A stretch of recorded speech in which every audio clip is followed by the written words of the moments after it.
Good morning, children. Good morning, ma'am. Morning, ma'am. We completed the chapter Life Processes. Am I right?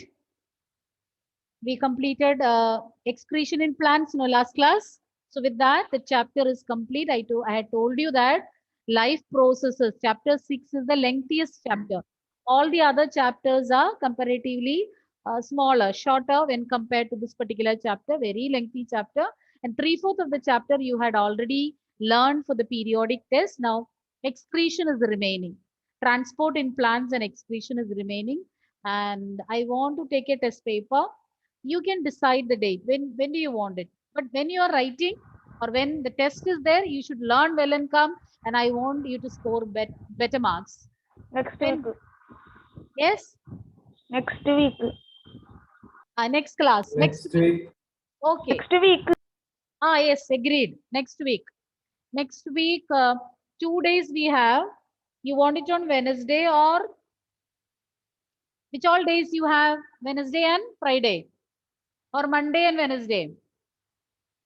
You don't know, no? Monday. Wednesday. So shall we keep it on Wednesday? Next Wednesday? Yes, ma'am. Okay, good. And I told you I will list out the diagrams to be drawn. Anybody have started drawing the diagrams? So take your own time. You need not complete it in a hurry, but do it neatly. And some general rules to be followed by while drawing a diagram. I'll tell you, you can note it down. You might just hear it and later you will forget. So please note down points to be noted when you draw a diagram, whether it is in your notebook or for the exam, you have to take care of the points, what I'm going to say. You should use only pencil to draw the diagram. You should not use any sketch pens or colored pencils, only pencil. And if you want to differentiate different parts, you can use shading with pencil, but never use pen or any sketch pen or some other colors in the diagram. That is not permitted for the exam. So use only pencil. Then when you draw, sharpen your pencil properly and see that overdrawing or when you're drawing, that line should be clear. You should not overdraw or 2, 3 lines should not be seen above one after the other. You should not see, you should not do like that, because in the beginning when you draw the picture or diagram for the first time, use a faint strokes of the pencil, and first you are thorough with, or you have made the outline, then you can make it darker. And then when you label the parts, as far as possible label on one side, but every time it is not possible, I know, you will have to label on either side, otherwise it will be so congested on one side. If possible, if only you are asked to label only 4 parts or 5 parts, very well you can label on any one side. Okay. And if so many parts you have to label, use both the sides, right side and left side. Then when you label, all these I used to say every year, but unfortunately, many of you will not follow all these. I don't know whether you are in a hurry or whatever is the reason, you might lose marks for the board exam if you don't take care of all these points. Then you have to use a scale to draw the labeling arrows. You have to label it. No, for that you will draw some lines. So labeling arrows that should not be drawn freehand. You have to take the help of a pencil and then label it neatly. And the point which you have marked, it should be clear. There should not be any confusion. 2 labeling arrows should not intercross. One labeling arrow should be parallel to the other. It should not intersect anywhere. Hope you know all these terms you have learned in maths. So 2 labeling arrows should not intersect. That will create confusion. And for the exam, if you do so, you will lose mark. Then what else? Diagrams heading should be, we say heading, caption, all that. But in biology, you have to write it below the diagram. Ma'am, Arjuna is in the waiting room. You have to write it in the right below the diagram. Clear?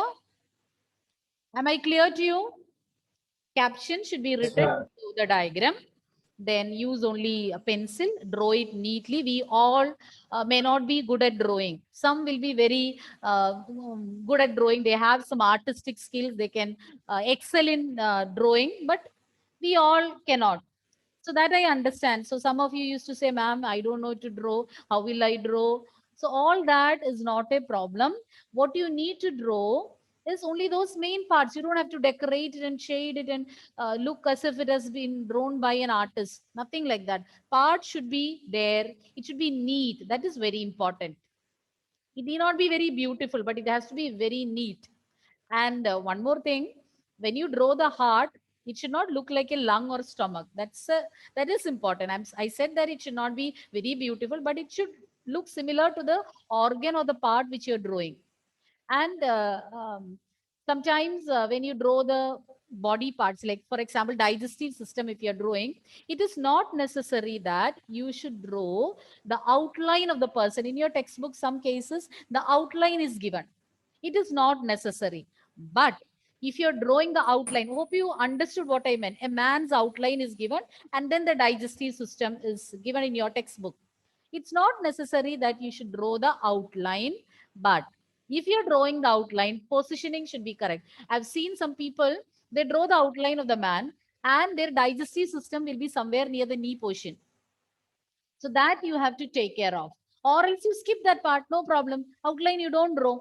But if you're drawing, the positioning should be correct. Hope you got the point.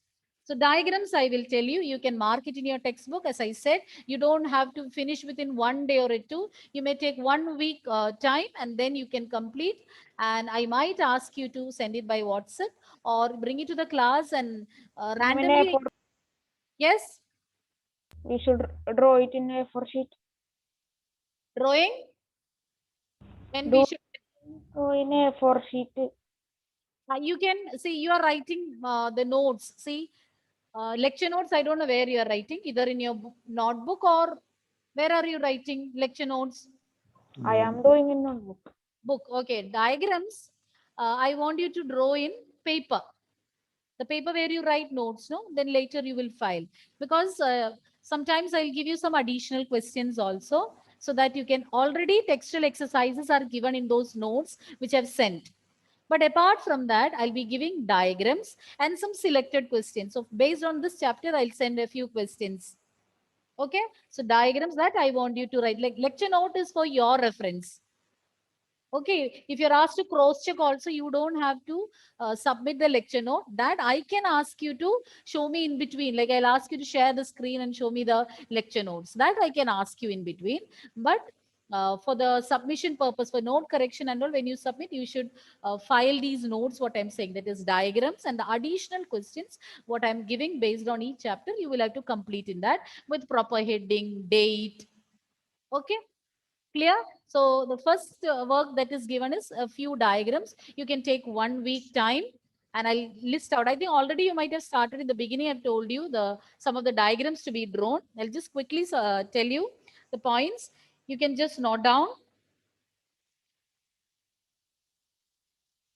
And children, some of you ask whether this diagram is important, that diagram is important.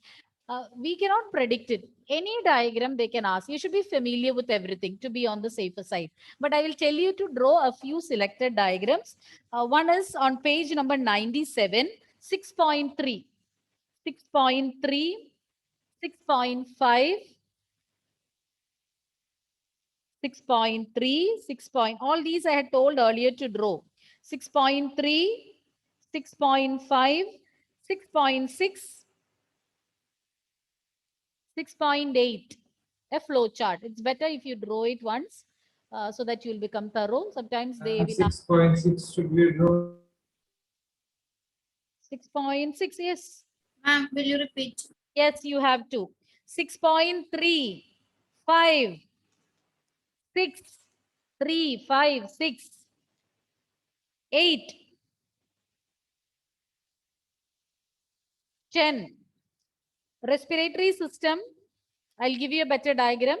This can be a little confusing, but children, even if I say you don't have to copy the diagram from the textbook, you should be familiar with the parts and all given in that diagram. Diagram based questions they are including nowadays. So you have to, because application level questions are given more weightage, you should go through what are the parts marked in that figure. You should not ignore any diagrams in the textbook. So once again, 3, 5, 6, 8, 10, 11, 13 and 14. In reverse order, I'll go now. 14, 13, 14, 13, 11, 10, 8, 6, 5, 3. How many? 9 or 8? How many are there? Huh? Ma'am, man is in the waiting room. I have admitted. I have admitted. Children, tell me how many diagrams? 8. 1, 2, 3, 8. 4, I made it without respiratory. 8 diagrams. 8 diagrams. Okay. And see, in the textbook, they might have marked with different type of arrows. You don't have to bother about it. You have to draw with parallel horizontal lines, labeling arrows, and if possible on one side, if not on either side. So as they have marked from this side and this side, better avoid such type of labeling. You label as far as possible on one side and using horizontal lines. Okay, these are the diagrams to be drawn. Take your own time. You can take 1 week. Next week towards the end, I might ask you. Okay, clear? Or even let the whole week you take. Weekend also you take, and by the next weekend, I will ask you. Clear? Is it that difficult? One diagram or 2 diagrams a day you can. Okay, ma'am. Okay. And should be drawn A4 sheet. Should we? A4 sheet should be drawn. Pardon, child. So And what? should be drawn A4 sheet. Yes. Not A4. You are using A4 size sheet nowadays, or have you got paper from the school? Yes, ma'am. Then use that. Use that. Okay. Okay. It is not necessary that you have to draw it in blank sheet. If blank sheets are not available, you can even do it on ruled sheets, no problem. If not available. Now, with that, we have completed the chapter. Don't forget about the test paper. Next week, Wednesday, you will have a test. I will send a reminder. Even if I forget about it, you will have to remind me. You will have to learn. Okay. Or children, diagrams you give me, I'll fix a date. Otherwise, you concentrate on that. And if you forget learning, have to start with the next chapter, children. And the next chapter, I thought I'll take a simple chapter because you had a very lengthy chapter. Again, if I take another lengthy chapter, you will get bored. So we'll go for a very easiest chapter. Can you guess which will be the chapter? Any guesses? Control and coordination. Yes? Ashik, Control and coordination. control and coordination is actually deleted topic. This year's case, we don't know. But last year, they had deleted that particular chapter. So this year, we are waiting for the circular from CBSE. So till we get any information, we won't be taking it. Because in case if it is deleted, we'll be losing time. So I'll go by last year's syllabus. And I'm going to start with the last chapter, not last chapter, chapter 15. Chapter 15, that is our environment. Are you familiar with the term environment? Yes, ma'am. What is meant by environment? Anybody? Any guesses? You're familiar Surroundings. with your surroundings. What does your surroundings include? What are they? Surroundings including nature, Yes? trees, Ah, Human resources. human being, living things as well as Non-living things. that surround an organism, you can call as environment. You're familiar with the term environmental issues and World Environment Day. Then what else? So many, you're so familiar with the term environment. And environment is the surroundings of an organism, which includes the different living and non-living things present. So let's learn more about it.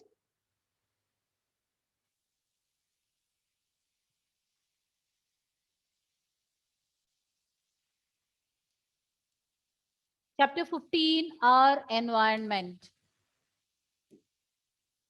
The living and non-living things that surround an organism form its environment.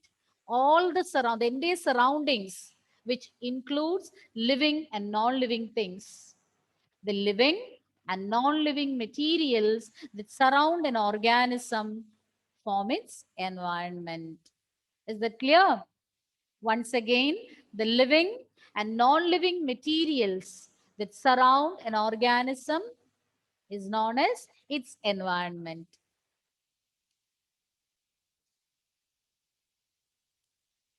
Now let's learn another important term associated with environment.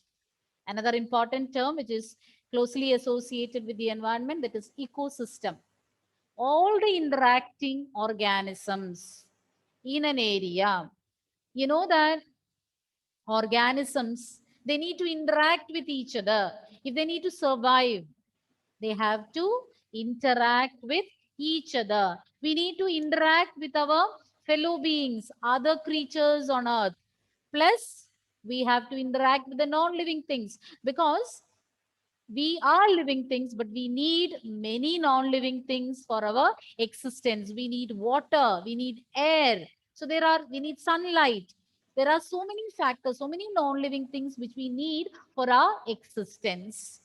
So it is very important that the different organisms present in the environment interact with each other and also with their non-living surroundings or the non-living things present. So this interaction is very, very important, and all these interactions, all the interacting organisms in an area along with the non-living components form an ecosystem. An ecosystem includes the living and non-living things along with the interactions existing among them.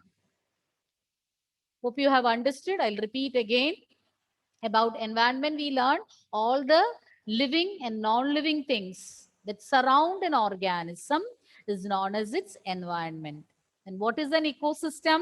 Ecosystem is the all interacting organisms, all the interacting organisms in an area.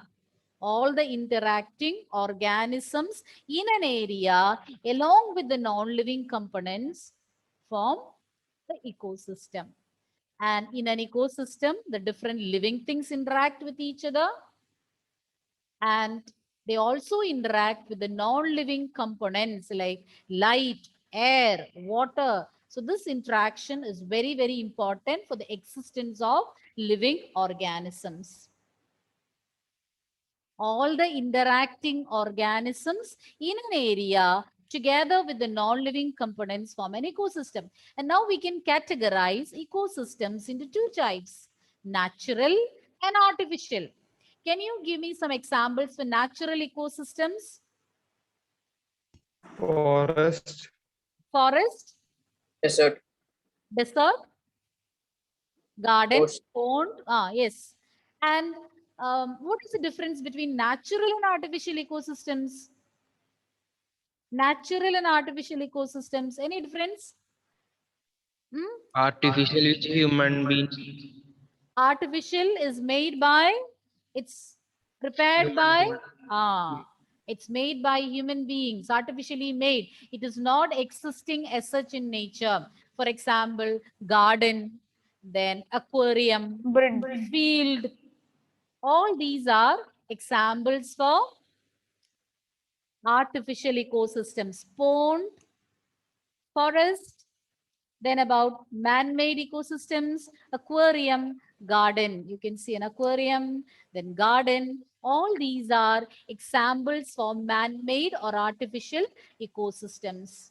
Once again, all the interacting organisms in an area along with the non-living components can be termed as ecosystem.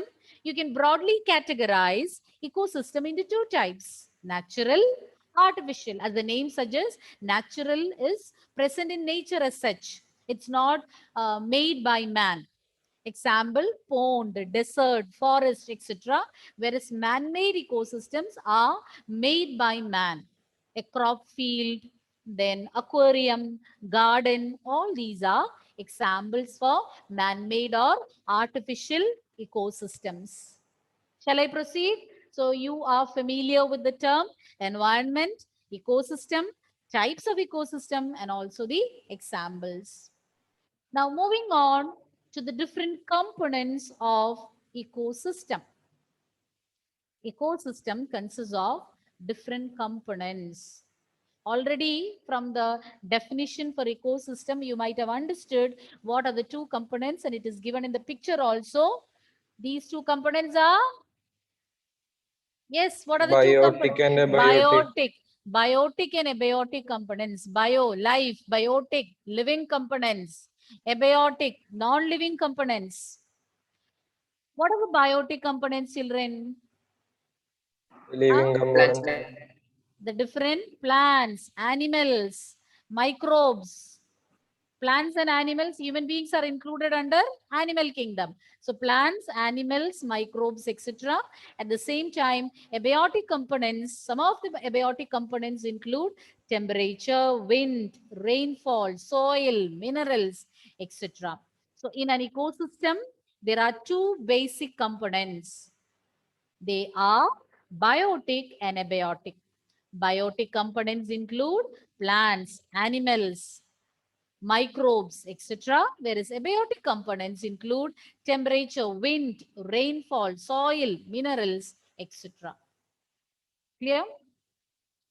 So we learned what is meant by an environment, an ecosystem, two types of ecosystem, and the components of ecosystem.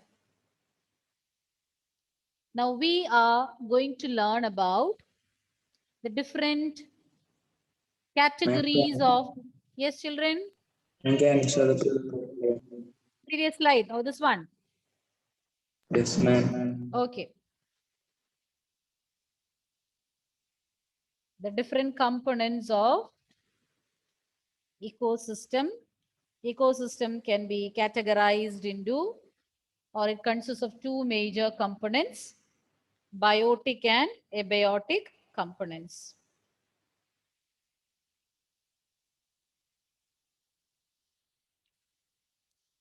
Okay, first let us quickly summarize and then we'll proceed to the next topic.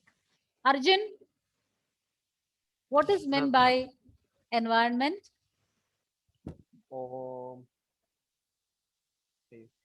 The living, All the living organisms forming and only living, living and non-living things forming. that Forms a Melvin,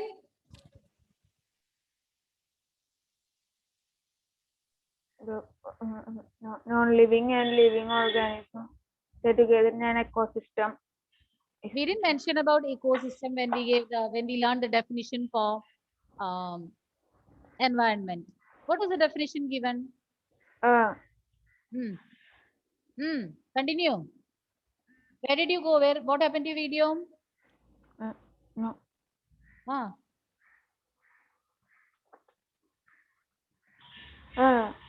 The say the living. all the interactive organisms in an area together with all the living components for an ecosystem. What was my question, child? Did I ask about ecosystem? I asked what is meant by environment. Savio, don't laugh too much. Tell me the answer. Ma'am, that slide I did not write. That excuses, no? For that, it's a never-ending process, no? No, ma'am, second You- slide. Why you didn't tell me before I stopped sharing? No, I don't. Who can tell me? Nirupama. Nirupama. All those who did not answer now, you are going to get the question again. Nirupama. All the living and non-living organisms surround an organism. All the living and non-living materials that surround an organism form its environment. Melvin, repeat. Surya, hope you are listening. And living, non-living and living living material which surrounds an organism is known as an environment. Surround an organism form its environment. Then Arjun, repeat the answer. all the living and non-living organisms surrounding an organism is called environment. All the living and non-living materials that surround an organism is said to be its environment. Then what is ecosystem, Surya? What do you mean by ecosystem? All the interacting organisms live in an area Ah, is called ecosystem. along with Non-living components. all the living things, all the interacting organisms in an area along with the non-living components, you can call it as ecosystem. And what are the two types of ecosystem? John, what are the two types of ecosystem? Natural and Artificial. artificial. What are the examples, Pratish, for a natural ecosystem? Natural. Pond, forest. Pond, forest, desert, grassland, any examples you can say. And artificial, Afsana, examples for artificial ecosystem. Afsana, Vishnupriya. Vishnupriya, Ma'am, national parks. Aquarium and garden. Aquarium, garden. aquarium and garden. Afsana, why the video is off? What were the examples that she listed out? Two examples for artificial ecosystem she said just now. Repeat it, Afsana. Just now she said, Vishnupriya.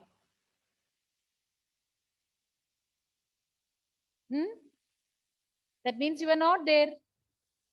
Vishnu, Yes, ma'am. don't waste time. Give me the answer. What is question? You find out the question and let me know. Emil? Yes, ma'am. Emil, you Yes, also ma'am. don't know the question? I know. Answer. Garden and aquarium. Garden and aquarium. Why you were absent last class? Ma'am, here no, no power. Okay. So garden and aquarium. Children, your mental presence is very, very important. We are asking you to turn your video on. You have turned the video on. Still, if you're not mentally present in the class, then what is the point? Huh? Vishnu, I had asked the question. She said it and I was asked you to repeat it. I had repeated it several times. If it was a difficult or a tough topic or a tough point, then I can understand. Just a very simple question. That means you're not paying attention. Your attention is getting diverted. Who can help to improve it? We can't do anything, no?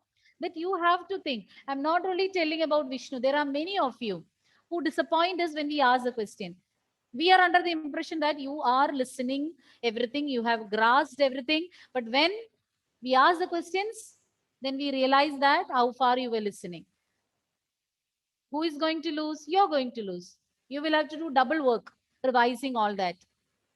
And I have told children, I keep repeating only with one intention. I want my students to learn in the class itself. But if you don't cooperate, I have told you I'm not a magician. If you cooperate, I can do magic. But if you are not cooperating, I am repeating 101 times, but you're not bothered to listen, then we can't do anything, no?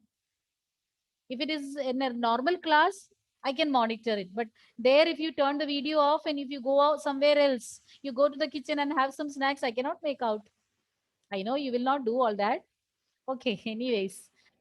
Children, next topic, before proceeding to the next topic, we need to learn or we need to recollect something we had learned in our lower classes. Children, we call plants as producers. Why? Why do you call, Adil, why do you call plant as producers? Adil, tell me, why plants are Yes, known as ma'am. producers? Yes. Why do you call, what do they produce? Your sister is nearby? Yes, ma'am. Ask, tell her not to disturb you. Okay, why plants are known as producers? Why plants are known as producers? Simple question. Why? Ma'am. What do they produce? Wait, Ashik, what do they produce?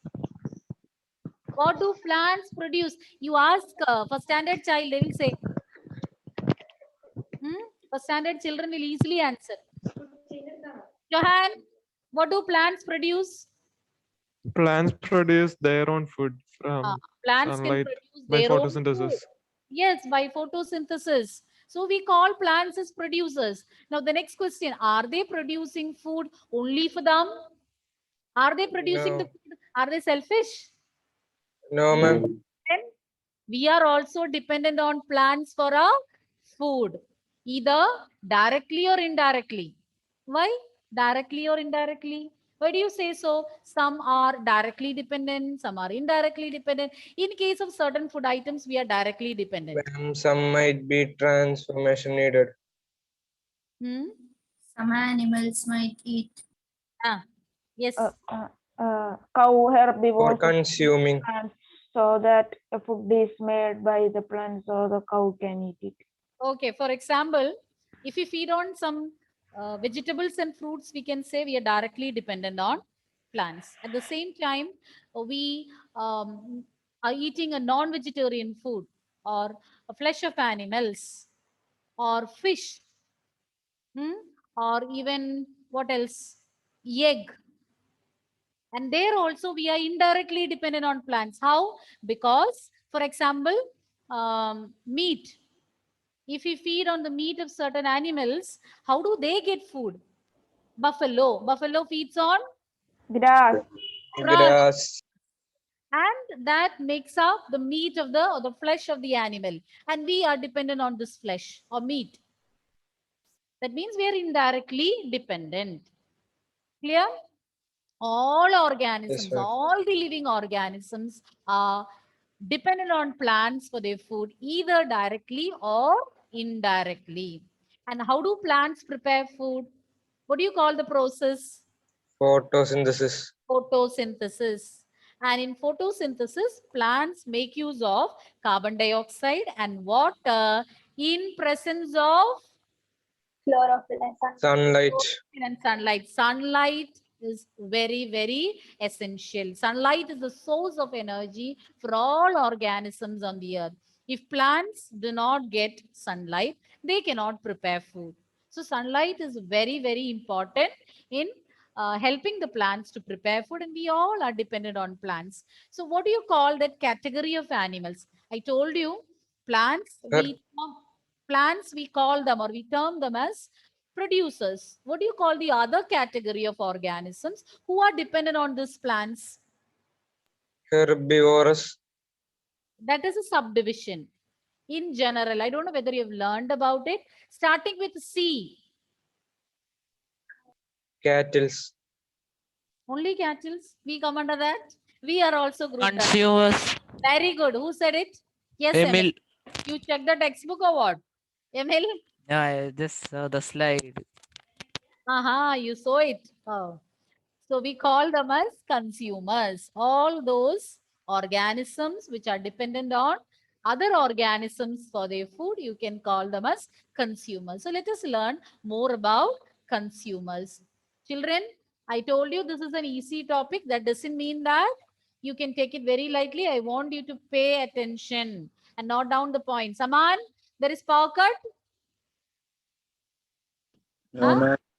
Then why the room is not properly lighted? I'm not asking you to turn on the light, but see that you sit in a well ventilated room so that you will not feel tired and bored. When you sit in a dark room, when there is no circulation, proper air circulation, you feel bored or you feel tired and you won't be able to listen the class carefully. Consumers. We even call consumers as hetero. Hetero means other, heterotrophs. Those organisms which are dependent on other organisms for their food. And there are different categories of consumers. Herbivores, then carnivores, then omnivores, and then parasites. These are the 4 categories you are going to learn in this chapter. Herbivores, carnivores, omnivores, and parasites. Once again, consumers, we even call them as heterotrophs because hetero means other. So for their nutrition, they are dependent on other organisms. So 4 categories: herbivores, carnivores, omnivores, and parasites. I haven't given the explanation over there because you all know it. You don't want any explanation. What are herbivores, omnivores? Which class you learned, children, all these? Which class? Ma'am, third. Third. Let me check how many of those. You people are not remembering what I taught the previous minute. And let me see whether you will be able to recollect. Haya? Savio, where have you gone? Sainaba, you are late to the class. You have to be on time. Haya, can you tell me what are herbivores? Yes, Sainaba? Herbivores Herbivores means? are plant-eating animals. Just a minute, Haya. Sainaba is saying something. Sainaba, we are waiting for you. What do you want to convey? Ma'am, there was power failure. Okay. Haya, continue. Herbivores are plant-eating organisms. Yes, plant-eating animals or those organisms which depend on plants for their food are known as herbivores, or else you can say organisms who are directly dependent on plants for their food are herbivores. And what are carnivores, Anne Mary? What are carnivores? Animals which feed on meat and flesh. Meat and Flesh. or else you can say animals which depend upon other animals for their food are known as carnivores. And then omnivores, Vishnu, this time you should not disappoint me. Ma'am, both plants and flesh. They feed on both plants and animals. And Prajot, what are parasites? What do you mean by parasites?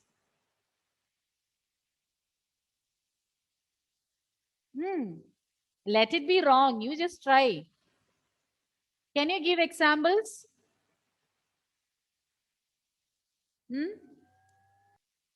Parasites. Anybody else?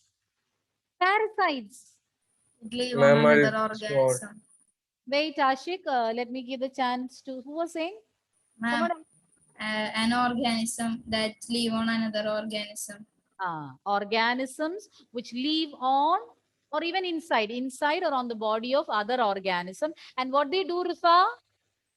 They take their food and water. They take nourishment or nutrients from them, and they will negatively affect those organisms. And what do you call, what is the term for that organism on which they live? Host. Very good.